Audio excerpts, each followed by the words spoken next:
All right, so this shouldn't take very long, but I thought I'd give you an insight into something I'm planning on doing. I'm at the beginning stages of designing a new studio desk that I'm going to build out in my wood shop. And so ultimately what I've got back here is an Argosy Series 90 desk or Series 90 desk. And it was designed to custom fit a 24-channel D command. Put that in there, it's made exact to those specs, fits in there perfectly. Looks like it's made for it because it was, which is what I had in there for many years. And then it had some rack space over on one side. But after that, there was no space left. And I used to have all of my racks. Let me try and get it. Okay, racks over here. But it really kind of compressed the space in the studio. So I decided to eliminate those racks and then redesign this desk when I pulled out my D command. For a while, I was using SSL UF8s in there, but those got pulled, which is why you see some of the blank area when I'm scrolling across this. And now I'm currently using an Avid dock as well as an Avid S1, and I recently did a video on that, a compelling reason why to choose that over like an SSL UF8, which happens to be a fantastic control surface. Don't get me wrong. But it's just not for my workflow on the needs or on the level that I need. So as you can see in this particular view of the desk, when I gutted that, I ultimately had to pull some side panels off of the racks, go out into my wood shop, and make duplicates of those so I could put rack spaces all the way across the console as much as possible. I ended up with a little bit of space to the right, which is just kind of a dumping ground where I keep external hard drives, my Thunderbolt docks. I have 2 of those connected to my M1 MacBook Pro laptop, and all of that just kind of just throws in there and just sits in there as a temporary stopgap. But ultimately, you know, that'll all change once I have the new desk, and I'll show you that here in just a second. Now over to the left, and when I say that, if you're facing the console.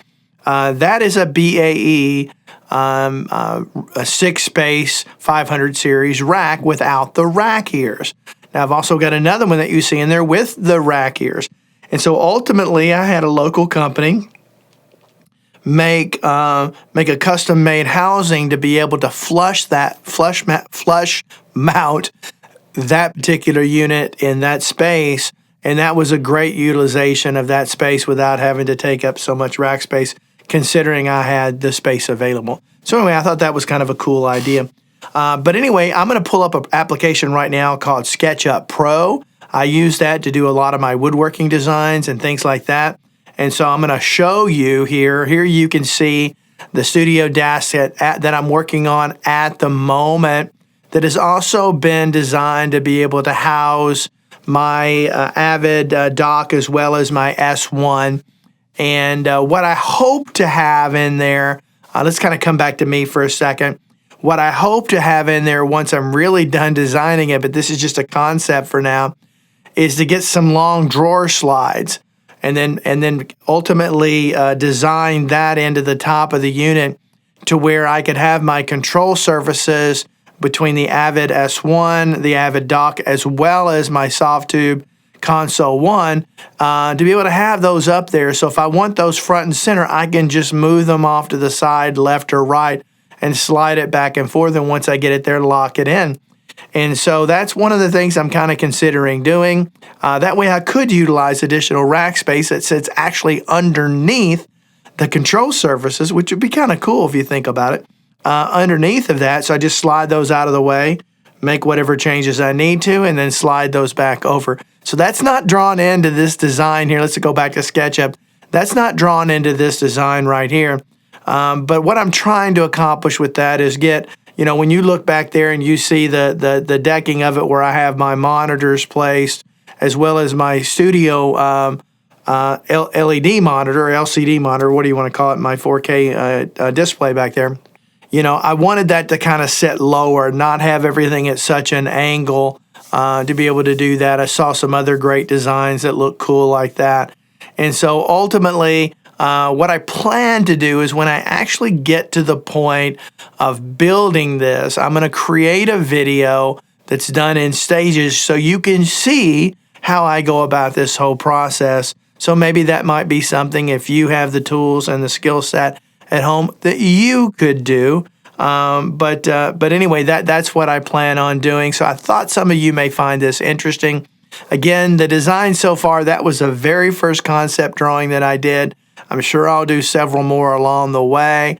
And then I'll get into the true detail of it, including showing how screws, how it's all joined together, whether that's some of the traditional furniture type configuration, locking bolts and everything that you can use to do that with, that you see when you buy something at IKEA or something like that, or whether it's something as simple as pocket hole screws using a Kreg pocket hole jig. So anyway, I got to figure all that out, map all that out, and then that same company that I got to make that housing that sits in for the BAE rack, the 500 series rack, I'll also design an aluminum base structure for that I'll get powder coated black or whatever color I want. And so all of the housing of the desk up from the base up will be able to rest on that so that it's, sitting solidly on there. Obviously, I've got to map out internally where I'm going to be able to contain and do various routes for electrical, as well as all the audio cabling routing. If you saw what was underneath that, you should go look. You should go watch my video on reconfiguring my studio desk, where I literally have hundreds of cables and DB25 snakes and everything else all throughout the floor. It was a total disaster in here. It took me over a week to rewire everything once I pulled that D command out and got that all said and done. And so that took some time. But there's a lot of cabling back there. So I want to be able to hide all that so you can't see it and have a totally clean look, of which this particular desk does a decent job of. But having used it for so long, I've got a lot of creative ideas on how to improve upon that process, and I plan to do that. So stay tuned. I'll probably start this build probably in the first of next year and go from there with it. And then ultimately, hopefully by the spring of next year, I'll have a brand new custom-made desk that doesn't take up as wide of a footprint in my space, but still contains everything that I needed to contain within it. So anyway, I hope you found this interesting. Do me a favor, leave me some comments down below. If you've built a custom desk of your own, share with us your journey along the way. And if you've got any links to be able to see that, put that in the description down below. I'll be very interested in checking that out. Maybe I can learn from some of your ideas. But otherwise, do me a favor. I hope all of you have a fantastic day, and we'll talk to you soon. Bye-bye.